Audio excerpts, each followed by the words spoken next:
to the John Krasinski Show on the Talk North Podcasting Network. I'm John Krasinski. I am the host of the show again this week. Jim Suhand, our usual host, is on vacation. And so we are joined by the great Alan Horton, the Timberwolves play-by-play announcer for the radio. He's actually more than a play-by-play announcer because he does everything. Except for when Jim Peterson shows up and just kind of, gloms on to the playoff runs, which I really thought was kind of untoward, to be honest with you, Alan, in terms of, you go through the grind of the regular season all by yourself. You you muddle through the dog days of January. You're stuck in, Sacramento or Charlotte or wherever, and you're doing things all on your own. And then when the playoffs come, the second round of the playoffs come, the final, you get some glory, you get a lot more shine, you get a lot more ears tuning in. Here comes Jim Peterson to try and just kind of steal some of your thunder. I thought it was just not the way you should do business around here. I appreciate that, John. It is kind of like, you're right. You do all 82 games. I did all the preseason games as well. And you kind of build toward the postseason. And then once you get to the second round, TV's kind of left going, okay, we have nothing to cover now. But no, it was great having Jim with me on the broadcast. It just, I thought it helped take the broadcast to another level in the postseason when you do have more ears and more people are tuning in, and maybe they're matching up the audio with the video. Maybe they get a little tired of the national broadcast or bouncing around from ESPN to TNT, different announcers every night. A lot of people were trying to match up the audio with the video, which is easier to do this day and age with DVRs and pausing and even listening to the games. You can get on the iHeartRadio app or the Timberwolves mobile app, and you can pause those things. You can pause it and match it up to the video. And so with Jim's insight, I thought it really took it to another level in that, especially in that Denver series and the Dallas series. And obviously they did TV on that Phoenix series. But it was a lot of fun. It's going to be very strange, though, John, going back to once we tip off in a couple of months here in the preseason, I'm back on my own. I don't have the big man to rely on anymore. No crutches anymore. Yeah. So back to reality. We are coming to you from the Aquarius Home Studios. We are brought to you by TSR Injury Law, Lamb Chops Clothing Line, True Vision Institute, and Princeton's Liquors. We're going to get into a bunch of Wolves stuff with Alan Horton. Just kind of talking about the summer league. We're going to be talking about a little bit of the playoff run. I want to get Alan's perspective on it as a very long time follower of this team and chronicler of this team like myself, what it was like to kind of finally be covering and illustrating a team that was going deep into the playoffs. And we'll get to just a little bit of everything. But right now, Alan, just how many seasons will this be for you coming into next year as the radio voice of the Timberwolves? So I started in the 07-08 season, so this will be 18 years. And, it's funny because the franchise, this will be the 36th year of Timberwolves basketball. And so somehow I've caught up to now doing half of the Timberwolves games in their franchise's history. It's been a really quick 18 years. I can't believe that number. I have to think, Alan, that, that last year was my 20th season, so I'm just a little bit ahead of you, but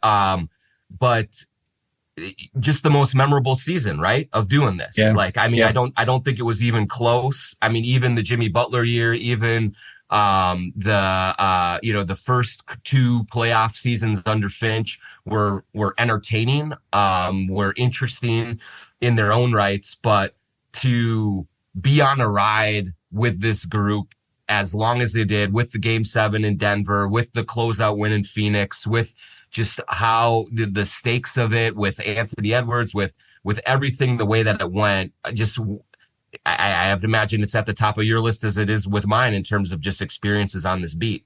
Yeah, no question about it. And you mentioned that Butler year in 2018, 2017, 18. And, you could already tell in the second half of the season that some fractures had developed amongst the team. And you just never got the sense like I do now that it was sustainable. And that's not only from the players on the floor, but the front office and, Tibbs kind of being in control of both the front office and the coaching.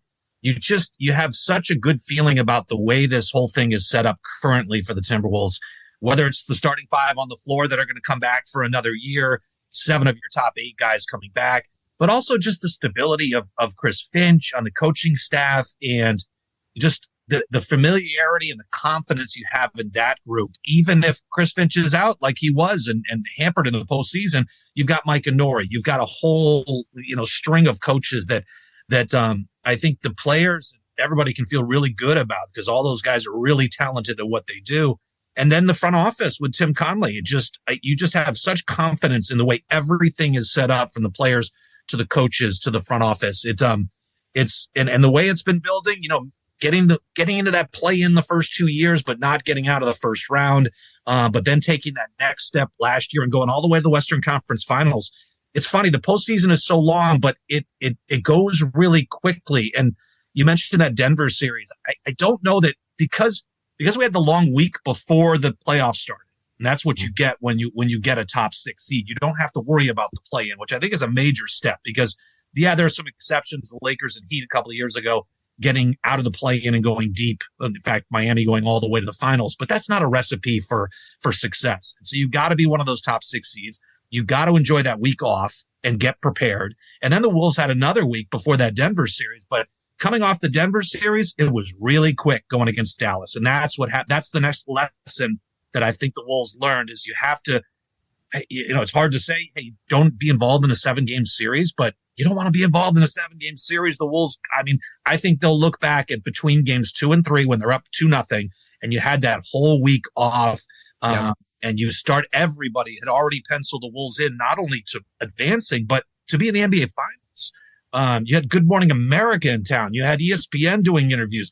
And I think what the Wolves probably look back at is they lost a little bit of their focus and that mental edge that they had going, because they had won 6 straight games, right? 4 in a row against Phoenix, 2 in a row on the road against the Nuggets, and then they lost 3 in a row. Yes, they rallied back, but I think that took so much physical and mental energy to come back in that series. And then, you spend the night in Denver and you're basically flying back that next day. That's an off day. And then you're facing Dallas the next day, a team that the Timberwolves really weren't familiar with. Phoenix was familiar. You saw them at the end of the season. Denver couldn't be more familiar with them, having faced them, 20 times over the last 2 seasons. But Dallas was a completely different animal that they hadn't seen since January. And that team that we saw in the postseason was nothing like the Dallas in January. So I almost feel like we didn't get a chance to have that break after the Denver series and really kind of, I don't know, give the Wolves their credit. To come back in those last 2 games like that and to rally back from 20 down with 22 minutes to play in a game 7 against the defending champs with the MVP, it was really remarkable comeback in that series. Alan, I wanted to get to that eventually, but let's just do it right now. You're calling that game 7 in Denver. Everything is going wrong. Yes. I am feeling, certainly I'm on social media probably more than you are during the broadcast, because I have just a little more time as a writer, freedom to kind of peruse a little bit, but you're seeing all the scar tissue from the fan base. Here we go again. Another Minnesota team that's going to, choke in the big moment. Super disappointing and all of this stuff. And then kind of in the third quarter, they just start to chip away and get into just, can you take me through how you navigated that particular broadcast? Because I'm sitting there watching it in the arena, and when Ant hit the 3 in the corner to put them up 10, it was just, I couldn't even believe it. I really was disassociated from my body. And this is actually happening. They're going to win this game. They're going to come back from 20 down, dethrone the champions, and go on to the next round. And oh, by the way, of course, you're thinking all this, maybe the finals, maybe everything is possible. But just the nadir of they're down 20 when Murray hits the 3 right out of the gates in the third quarter after Rudy misses a layup. And you're like, oh my gosh, this is nope, just not happening. All of a sudden it's chipping back. What was it like to try to when did you start believing, I guess, oh my gosh, this isn't just the typical NBA, big lead is shrunk down and thing like that. What was going through your mind as it was all unfolding? Well, it was great to be courtside for that game too. So we were right at Chris Finch is basically sitting two seats to my left. We had our on-site engineer who's a Denver guy that we use, and then Chris Finch is there, and to see the kind of turn and the emotions that were going from down 20 then to up 10, and that third quarter, you're just like, it can't go out like this, right? You're down 20. This is. We had this series by the throat, winning the first two games on the road. And I just remember thinking, it can't be like this. They have to put something together and try to make this a game. It just can't go out this way. I can't see this, the way this season has gone, the way the players have played, how good everything has been, end in such a lopsided fashion. All of a sudden, they start to make that move.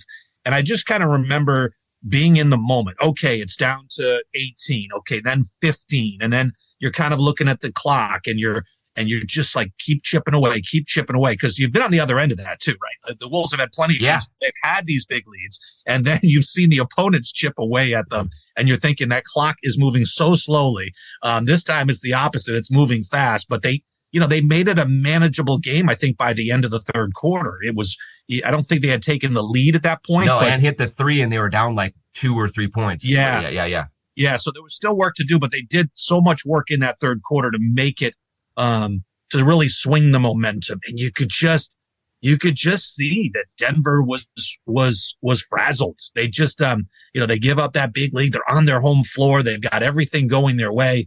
And the Wolves just didn't let up. I mean, it was just 20 minutes of just putting your foot down, and everybody chipping in, but you guys just rising to the occasion. And man, that's one of my biggest takeaways of the entire postseason is Ant continuing to rise to the occasion. We know there are more levels to go for him on a personal development and team wise too. But I don't know that we thought he would take that step next year. Like that was going to be the season that he did that. But he's just been remarkable to be able to lead that team. And you just felt so good for the guys, and it was great. I mean, you were there in the arena. To all of a sudden hear the momentum shift, the crowd starts to get a little antsy. They're getting worried. It's starting to get quieter. The Wolves fans are getting louder. And then for it to just kind of, I guess I kind of thought it was going to come down to the wire, like a game-winning shot or a stop. And all of a sudden it's a double-digit lead. And then they basically fouled a little bit, but then they kind of gave up, and that was it. It was over. It was just, to win the game 6 and 7, you can't speak highly enough of how the team responded, especially after losing 3 straight. I mean, that's like the team hadn't gone through a 3-game losing streak. Let's see, was that the first of they didn't do it in the regular season. So I think that was the first time. That was the first time. Yes. Yep. Absolutely. I don't know that I'll ever forget, Alan, the way that the Wolves crowd took that place over in the fourth. Like, it was, when Ant hit that 3, Carl had the putback jam, Nas had the putback dunk. Like, it was loud in there for the Wolves. And you and I have been on the road for plenty of games over the years, and we see it. We've seen it at Target Center where Lakers fans come in, or Celtics fans, or whoever comes in, and it is a loud presence. The Bucks as travel well as well, but like, it has been a rare occasion that started to pick up more and more steam as this season played out, where, hey, you are seeing Wolves jerseys on the road. You are seeing groups of fans kind of take over in the home arena. But that Denver scene at the end, where they're all huddled around, they all found their way into that section right near where you were sitting. Yeah, and it's amazing how good seats they had all of a sudden. Right? All these Wolves seats are right behind the Wolves bench. No, it was incredible. I just kind of have like goosebumps thinking about like what that atmosphere was like and how everyone was just reveling in that moment. One thing I like to do on the road, and I try to do this every road game, is to find somebody in a Wolves jersey, shirt, or whatever, and I go over and just say hi and what's their story, and just try to introduce myself. And that throughout the course of the season was easier and easier and easier to do when you saw more and more Wolves fans just show up on the road. And a lot of times it was people coming from a nearby area, wherever you were, and whether it was in San Antonio or, you mentioned Charlotte, making the drive from there. But sometimes people just making a road trip from Minnesota and just flying out for a weekend, catching a game, and then spending a night and then coming back. But that continued to build over the course of the regular season and then the postseason. It was awesome. It was great to see. And it not only there, I think a lot of Wolves fans out there that have kind of been lying dormant for a long time, maybe since 2004. But I think they're picking up new fans along the way, especially when you've got someone like Anthony Edwards, who's just so magnetic, not only as a player, but a personality as well. It's easy to get behind and root for a team like that. And so it's been awesome to see so many different jerseys out there. And of course, there are so many different jerseys. One thing in the postseason, we had whiteouts every night, and I felt bad for the people that had all these different jerseys through the years that they couldn't wear because they wanted to support the whiteout. But it's fun to see all those different jerseys and be like, oh yeah, hey, I forgot about this one. This was the city edition jersey from 3 years ago. It's but the fan support's been unbelievable.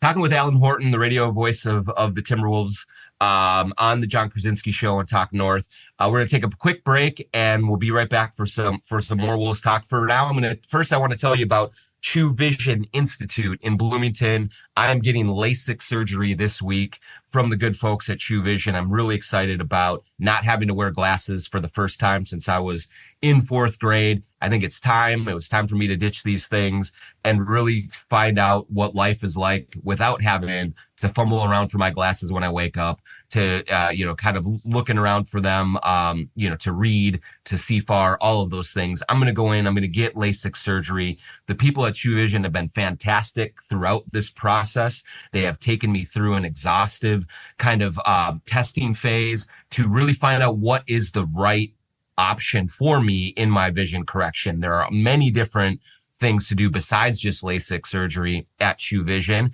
and they will give you all of your options. It's a no pressure environment. The people are very warm, friendly, educational, intelligent. They take a lot of the nervousness for me out of this process.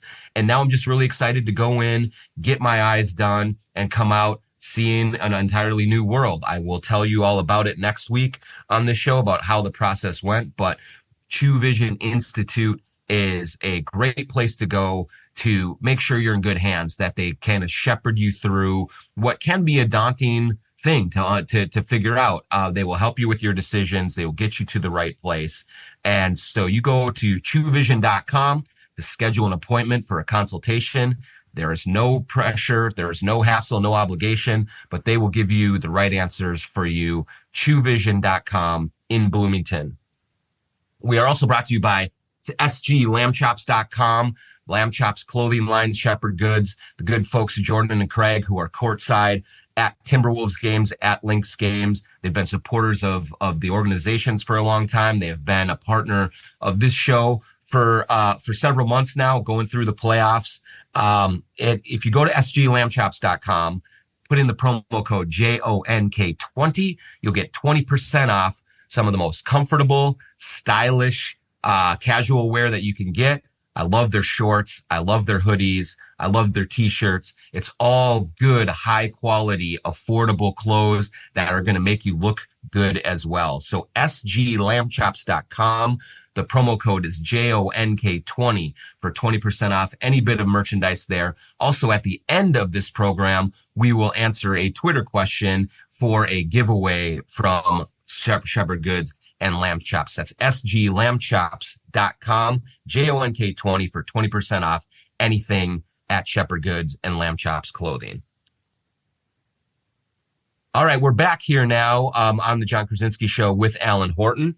And Alan, as we kind of continue to sort of reminisce about that run, but also I think looking forward, you talked about sustainability and sort of the feeling around this organization. I remember, kind of going back to that Jimmy Butler year, the summer league after they made the playoffs with Jimmy Butler, before any of the trade requests happened, before everything blew up that fall, right before training camp. We were in summer league, and John Hollinger, who works for the Athletic now, was working with the Memphis Grizzlies front office at the time. And I remember this distinctly, Alan.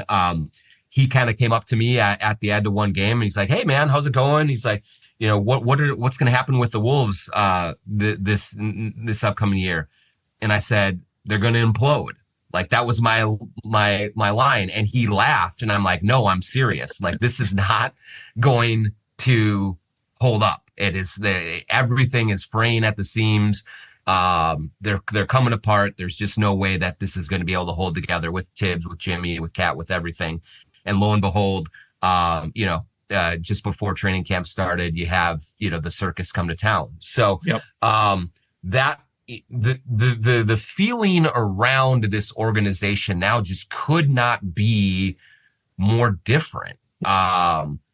It's just stable. It's just drama free. It is competent. It is, you have Tim Connolly and you have, Matt Lloyd and the way that they kind of lead the front office, no drama. You have Chris Finch and the coaching staff and the way that they lead their players, no drama.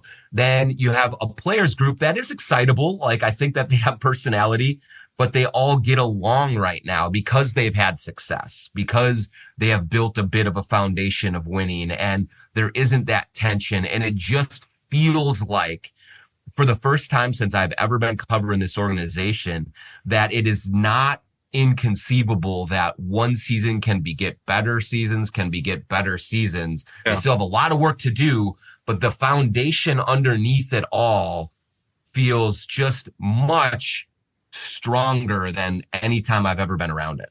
Yeah, I mean, there's no question about it. And certainly in my 18 years, it's as stable and as good by far that it's been. And I think you have to give credit to ownership too, and Glenn, in keeping, paying for the coaching staff to stay where it is, paying for his front office to staying where it is, and paying for his roster, which is going to be very expensive. There's no doubt about it. But, he's been willing to write the check. He believes in this team. And, that belief was kind of rewarded last year with the trip to the Western Conference Finals. And then who knows where this team can go this year? Because, we always say, well, the West is a meat grinder, right? It's something we could say every single year because it is true. It's deep. It's hard to get through, but you only have to play those teams 4 times, and now maybe 5 if you're involved with the play-in tournament. But for the most part, you just have to face those teams twice at home, twice on the road. If you're a good team, well, guess what? You're probably going to split with the team automatically. And maybe if you're better, you win 3 out of 4, you take all 4. But it's you almost don't have to look at the rest of the West as a whole. You just have to focus on what you're doing. And that's the thing they've set a level of play, John, that I think, a standard of play that they take the floor every night and say, hey, we're going to be at this level every night. It doesn't guarantee you're going to win every game, but it puts you in a really good position. And I saw that level of competition, that level of attention to detail on a consistent level this past season, even more so than the previous year and even more so in the prior year to that. Because 2 years ago, remember, you had those games where, okay, Detroit's coming in. We got this one. Hey, Charlotte's coming in. We got this Portland. one. No. There was a list of some sub 500 teams that really did the Wolves in. It was the reason why they ended up 2 years ago in the play-in and not one of the top 6 seeds. They overcame that last year, and they played at a more consistent level. And now I think the next step is doing that in the postseason and not having that 7-game series against Denver, which I mentioned. Something about that Denver series that still kind of irks me, just to go back for a second, John, is I still can't believe that Jamal Murray wasn't suspended from the game. I can't believe his game 2. This is a guy and we saw this a little bit with Devin Booker. We saw the frustration build to a point where they just didn't know what to do with themselves. But for Jamal Murray to act out like he did, I just thought that was just unbelievable. Should have been fined more, should have been suspended. I realize there's only certain things the league can do because of the CBA in terms of fining players. But boy, that was really out of character for a guy that I held in a lot of high esteem. To see him kind of lose it like that, that shouldn't go overlooked. That was really strange. The precedent that it sets, Alan, is terrible because, and it is like, you are not going to tell me it's not selective enforcement, because if Karl Anthony Towns would have done the same thing, he's suspended. There's no question about it. Draymond Green, any of the guys who are a little bit more of a reputation, but I also just think about in that context, I think about Cat, because there's no question that he has earned much of the criticism that goes his way in terms of the complaining, in terms of times of losing his composure, things of that nature. But what we saw both in Phoenix and Denver, he did not play well in Dallas. He didn't shoot the ball well in Dallas, and that was one of the reasons that they lost. But for him, he really did keep his composure. He played under control. Yeah. He was a huge reason that they beat Jokic and the Nuggets. And if he had done the same thing that Jamal Murray had done, there would have been a million trade machine things posted on Twitter. It would have been an incredible indictment of him as a person, of all those things. And meanwhile, Jamal Murray does it. Yeah. And I think he maybe earns a little bit of a benefit of the doubt given the way that he has conducted himself in the past, and he is a champion and they've won and all of that stuff. But I just thought that act was one that was so egregious that you had to act with more force, because the next time someone does it, then you've set the precedent. It's just a fine. It's not a suspension. You can actually throw things at an official. You can jeopardize a player's health. If Cat would have stepped on that thing and stumbled and, sprained an MCL, that changes everything. So I'm with you on that. I still can't believe that Murray got off that easily for such an egregious act.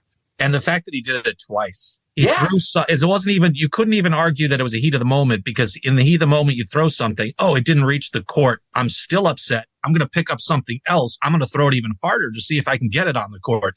I mean, just despicable. And I thought, it was really one of the great moments afterwards, even though we didn't get a chance to celebrate Game 7 much, was hearing Michael Malone in his post-game press conference, Game 7. Now that press conference, John, is right butted up against the Timberwolves locker room. And here he is he's getting bombarded with questions. Actually, that's not even accurate. He just got asked a question about, he snapped at a reporter. You can hear the Wolves celebrating in the locker room behind him. And he's talking about how his team apparently got tired. They only got tired when they were up by 20 in Game 7 at home. It was just great. And someone showed me a clip of, let's see, the last time Denver lost a Game 7, it was a few years ago against New Orleans on their home floor. And it was the exact same thing. Michael Malone was at this podium, and there are the Pelicans in the background. You can hear them hooting and hollering and celebrating and living it up. I just thought that was really poetic. Denver had their run, but boy, you see a team 20 times, look, they start to get on your nerves a little bit. Sure. Heard enough of Michael Malone. So it was nice to kind of see that moment happen for them. And I think it'll be interesting this year in the West, because they still have Murray and Jokic, and they've got Porter Jr. and they've got Gordon. But boy, 2 years ago, you lose Bruce Brown. Now you lose KCP. Yep. Really haven't filled those spots. They're going to fill from within with Christian Brown. Is he ready? Is he not? You're going to turn your bench over to Russell Westbrook. I'm fascinated. By that. I'm a huge Russ Westbrook fan. I just, you cannot, the one thing you cannot do, I've never seen a guy compete like this. He's just, it's unbelievable. His level of competition each and every night. I respect him for that. Love watching him play. But this is a team that's run by Jokic, run by Murray, and I'm fascinated to see how Russell Westbrook fits in with that group. And mostly it'll probably be with those two guys off the floor. But still, it's a different way of playing. It's a different mindset. It's going to be fascinating. Well, and then similar to what you're saying, Alan, about, it is clear, like, the Nuggets did run out of gas for whatever. They had nothing left. Whether that was Malone not playing his bench guys enough earlier in the season, or just in that particular game, they succumbed to the Timberwolves. I know a few people with Denver, and I know a bunch of people in that media sphere, because we see them so often during the season. And one of the people mentioned kind of after Game 2, and then again kind of reiterated it after Game 7. It was, the Wolves remind me of the Nuggets the year before when they went to the champ. Just in terms of, it is hard to manufacture the hunger and the desperation that you need after you won a championship. And the Nuggets clearly broke through, and then they went through another season and they didn't expand their bench enough. And and it seems like that that the Wolves were at as this team that has been down for 20 years, has never been in this position before.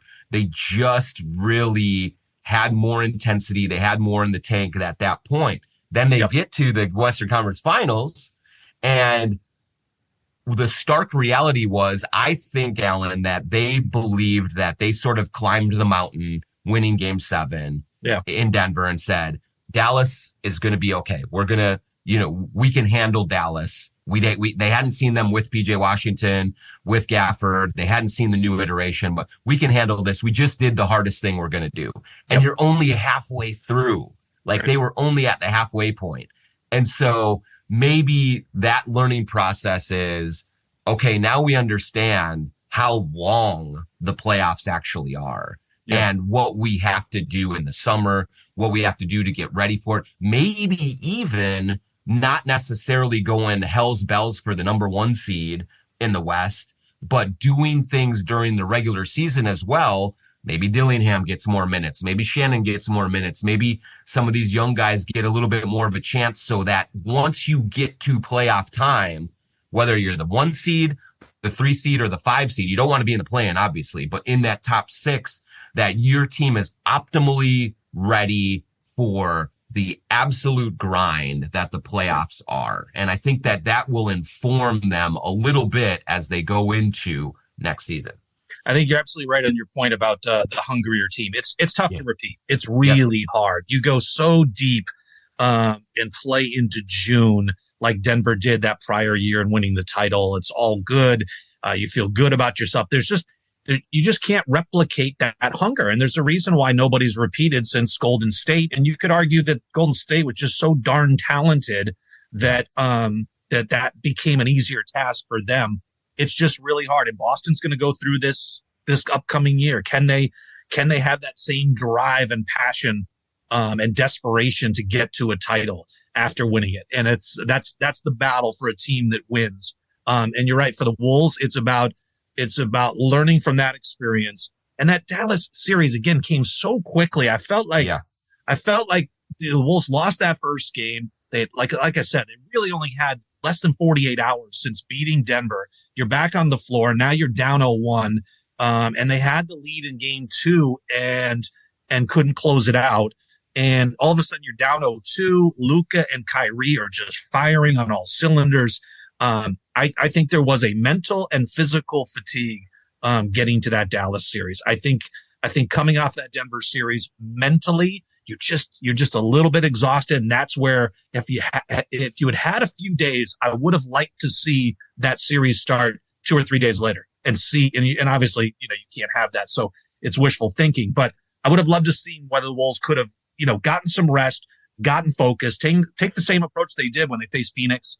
And then the break before Denver, I thought they really used that time well. And I thought that's where Chris Finch and the staff did a great job of, when they have time to prepare, I think they've got a really good game plan in getting all the guys ready to go. As far as you get a little bit of rest, you get back on the floor, get your legs underneath you a little bit. Then we start to work on some of the focal points of the game plan. Then you get really dialed in. Maybe there's a really hard day of practice in there. And that's what the recipe was for that Phoenix series and the Denver series. And you just didn't get that against Dallas.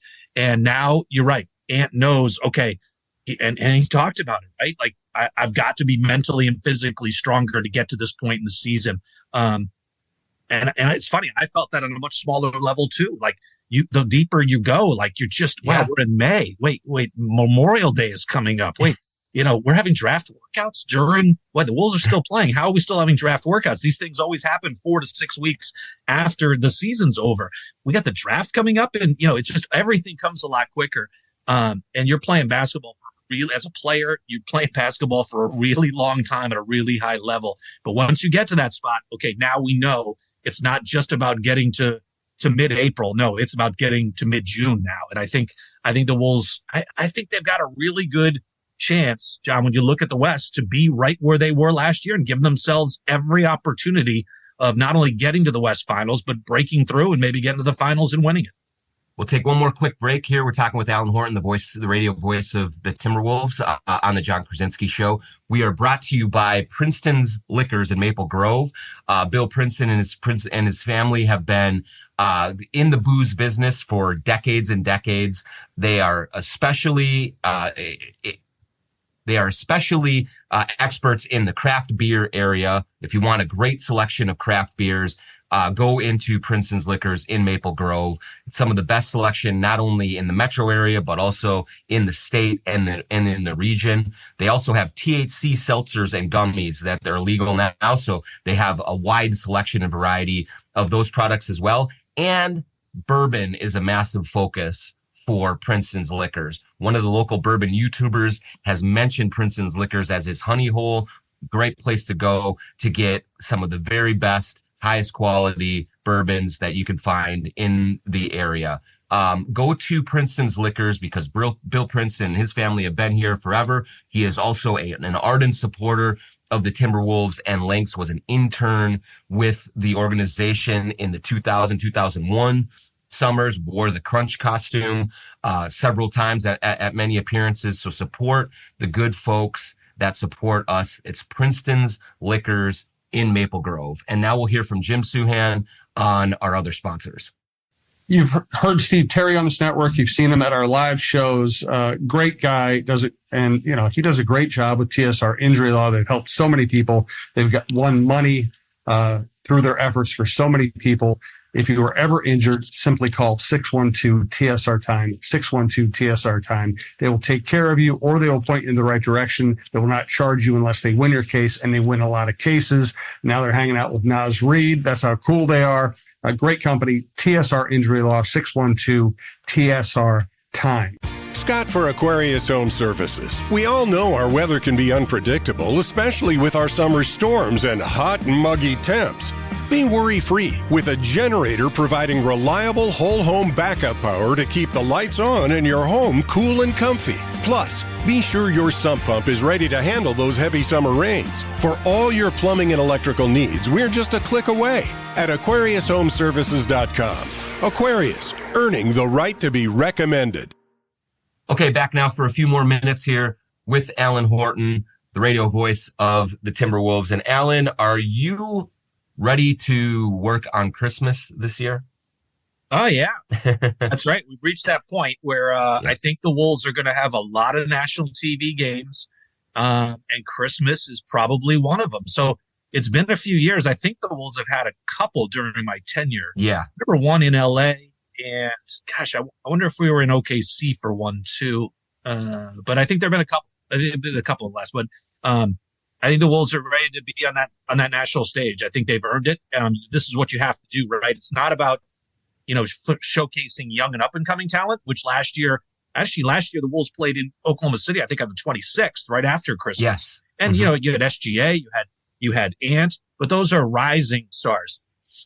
Christmas Day is about bankables, right? It's the Lakers, it's the Knicks. You look at all the different matchups, it's either marquee franchises or marquee tested players. And even though Jimmy Butler's probably on his backside of his career, I would argue, and Ant and SGA are on the upside, it's about those bankable stars. But I think both those guys now, SGA and Ant, and their teams have forced their way onto that Christmas Day schedule. Well, that's one of the things that that stood out to me in that playoff run, Alan, was how the machine started to move around Ant. Good Morning America. Just the NBA, the league in general, trying to thrust him into the spotlight. He obviously, we know how naturally charismatic he is, what a great interview that he can be post-game and things like that. His game is dynamic. It is clear, though, that right now he has been identified as one of the faces going forward. And you and I we've seen Ricky Rubio come through here, Kevin Love come through here, even Kat, to an extent, as sort of franchise faces. Like that's happened. Almost every team has some star that locally is going to be their meal ticket. I think the difference now that we see with Anthony Edwards is national, international capability to be a star that resonates across the entire spectrum. And the way that that the media machine is starting to move around him and is starting, with the commercials and with the interviews and with the features and even on social media and all the highlight packages and things that are put together. This is a different level that he is reaching now. And that will in turn thrust this entire team into those marquee dates because he's on the team right now. Yeah, his international play has been huge too. I mean, with the FIBA World Cup last fall, kind of being the centerpiece of that, and then being good enough and such a focal point that there was no talk that he wasn't going to make this Olympic team when you add LeBron James and Kevin Durant and Devin Booker and all the stars that are now on this Olympic team. So you're right, that international presence is huge. And his sponsorships aren't just, commercials here and there. They're for big brands and for shoe lines and for, his deal with Adidas is a monster one. What is he? It's also repping Sprite. That's a national big time, brand. And so it has risen to this level. And he's, you think about it with the Team USA, he's played a lot of basketball the last couple of years. So right after his third season, he goes, get a little bit of the summer off, but you go right into Team USA, then right into the season, then a long postseason. You really only got 3 or 4 weeks, I think 5 weeks maybe, before he's reporting for Team USA in Las Vegas. And I think Ant might lead the NBA in number of games he's played in Abu Dhabi, because I think he's been there three separate times now, with twice with Team USA, once with the Wolves. And so they have done, it's amazing how much travel they did. That they had camp in Las Vegas. They go out to Abu Dhabi, play a handful of games. Then they go to London. Now, finally, they're going to end up in Paris. I hope the team isn't just flat out exhausted by the time they get these Olympics underway, either this week or next week. But he's definitely reached that superstar level. And the good thing that you and I know about Ant is that he's not satisfied with where he's at. Until making it out of the first round this postseason, he was always like, hey, I haven't done anything yet. I have not done a thing. I have not gotten my team. We have not gotten out of the first round. Well, now he's done that, but I think the bar just gets raised a little bit. Hey, I haven't gotten to an NBA Finals. That's where the great players take their team. And I have no doubt that he's just so determined and so talented that he's going to get his team there. Alan, before we go, I'll put you on the spot. Any favorite just road slice of life in the NBA stories, maybe from the last year or so, that stick out to you when you think about kind of what you did following this team, from the very start of the season all the way to the bitter end of it against Dallas, and just like the opportunity that you get to be up close and personal with these guys, to be in so many shoot arounds, to be on the planes with them, to be kind of in the hotels with them and everything. Anything that just kind of, just a funny story, any kind of anecdote that you think about in terms of, this is what life on the road in the NBA is like. This is what this team was like this last year. There's nothing specific, but over the years, speaking to the chemistry, you mentioned earlier, the chemistry that this team has, starting with its leadership with Tim Conley and then Chris Finch and then the players. But the players, it's amazing how through the years, you don't have the drama and sort of the pettiness that maybe there was years ago with different players. Mm-hmm. Somehow through the years, those issues have gotten weeded out and those players are no longer with the team. And so when you go into a team meal and a brunch on a game day, you can literally, all these guys are so good and so personable that you don't feel like, hey, well, there's Karl Anthony Towns. I can't say hi to Kat. I got to be, what am I going to say? It's going to be awkward. And it's funny. I still think like that, even though I'm like twice these guys' age now. I've not only have I been around for half the franchise's existence, but I'm now twice the age of some of these guys, even further. But they're all just so casual and cool that you can approach them and just, hey, say what's up and have a normal conversation, whether it's Rudy or Kat. A guy I'm going to miss this year is Kyle Anderson. I really love having Kyle around the last couple of years. I love the way he approaches things. Mike Conley is just, there aren't enough adjectives, positive adjectives, to describe how great a person Mike is and a player and the way he handles everything and how approachable he is. You need anything. Like, Mike is your guy. Like, he's just, and he's got great insight into the game, into life. He's got kids. He's managed that. He's managed being the highest paid player in the NBA at one point, it's not that's a mark on your back for a little while. He's since been passed over, but just the way these guys are just all seem to be really good guys. And I think that shows. I think that when you have a common cause and you have everybody who's a good person and has their priorities set correctly, helped by the coaching staff. But I don't even know that, Rudy and Kat and Jaden, they almost don't need that. They know what the focus is. They know where they want to get to. And so just seeing those guys on the road and being able to say hi, I think it's just a real stark contrast to some things that, would happen in the past where you maybe couldn't approach a guy or, I don't, he doesn't want to be talked to right now, or even if it's just a hi, how's it going type of thing. So I just think that's what stands out to me. And when you go, the last couple of years in the preseason, the team has gone, they've traveled a tremendous amount in the preseason. Yeah. I really think that Tim Connelly, Chris Finch believe that, some of those longer trips pay off because you are around each other more. Going to Abu Dhabi is a long, long trip. And I wondered if there was going to be some repercussions from that. I don't think there were at all. The team handled it well. I don't think there were much tired legs other than maybe getting back for a few days and getting reacclimated and getting into the right time zone and everything. But they've gone coast to coast in the preseason.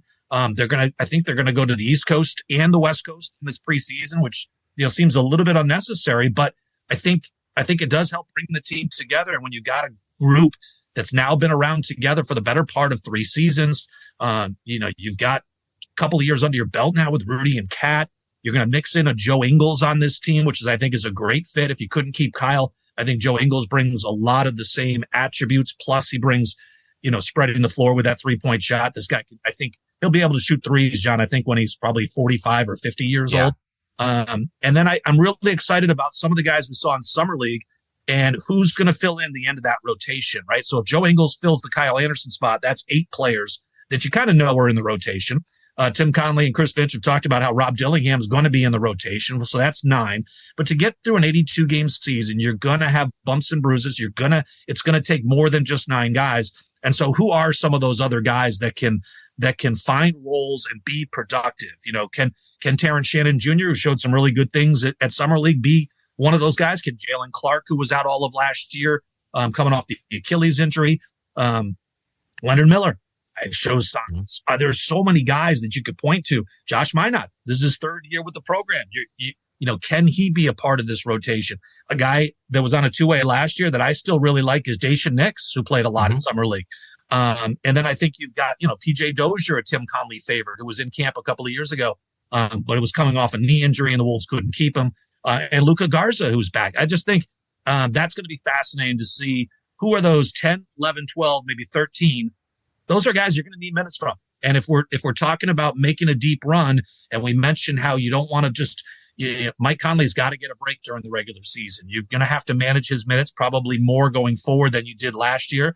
And so you're going to need some of those other guys to find roles, step up, and be hits. And that's what you need when you're paying your top end guys a ton of money. You've got to find those guys around the edges that can contribute. And I think we saw some signs at Summer League that maybe there's some talent there. So there's some guys that can find those rotations and can earn those minutes. Yeah. Lastly, we'll wrap up with this, Alan. Our Twitter question from sglambchops.com, JONK20 for 20% off at any merchandise there comes from Chris Peterson.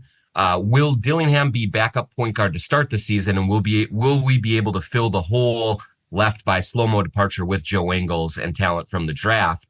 And I'll just start with it, and we'll just do it quickly, Alan. But I do think that Dillingham is going to be the backup point guard to start the season. That, Tim Connelly, and I think was intentional and not necessarily either bringing back Jordan McLaughlin or having some other real veteran presence there, Amante Morris, whoever it is, so that you have to play Dillingham early and you have to kind of let him learn through the lumps and maybe struggle a little bit so that maybe by the end of the season going into the playoffs, he is more comfortable in that role. But I do think Joe Ingles can help there. I think that, you have Nickeil Alexander-Walker, you have Ant who can handle the ball, you have other options for Mike. But I do think, Alan, that the key is going to be throwing Dillingham into the deep end And maybe if you lose a game or two early, in part because he's making some mistakes, you may like choose to lose that battle to win the war in the end to get him ready. What do you think about that point guard spot and where Dillingham fits in there?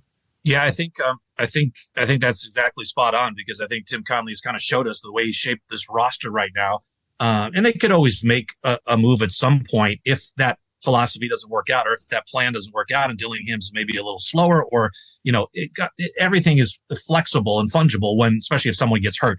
But they can always pick up a backup point guard somewhere along the line. But I think you're right. They have enough options at that point guard spot. And I think they want Dillingham to play and to get minutes. And I think that's exactly right, because especially with Rob's skill set too, the way he can create. And I think that's one of the reasons they liked him, was that we got to that Dallas series and it was, granted, not everybody played their best, but you really lacked some creation off the dribble. And that's something Rob Dillingham can bring. And if you don't play him for half the year and kind of get him, get his feet wet in practice, and maybe he goes down to the G League or whatever, that's not the same thing. I think you're right. You've got to think of the long term as the goal. And he needs to be, how can we best get him to where we want him to be playing when it matters most? And that's deep into the postseason. And I think that means right from the get-go, getting him his minutes, getting him up to speed. And you're right. If he takes some lumps early or you lose a game, so be it. This team is good enough to overcome that. And in the long run, they'll be in a better position down the line.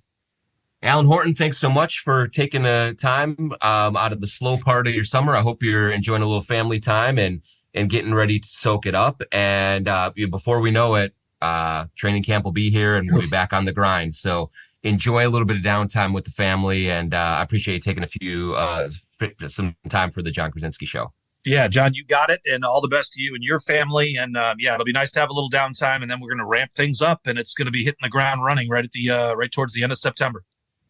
Thanks to Aquarius Home Services, TSR Injury Law, Lamb Chops and Shepherd Goods Clothing Line, True Vision Institute, and Princeton Liquors. And thanks to Davide Rosso for producing. This is the John Krasinski Show, and we will talk to you next week.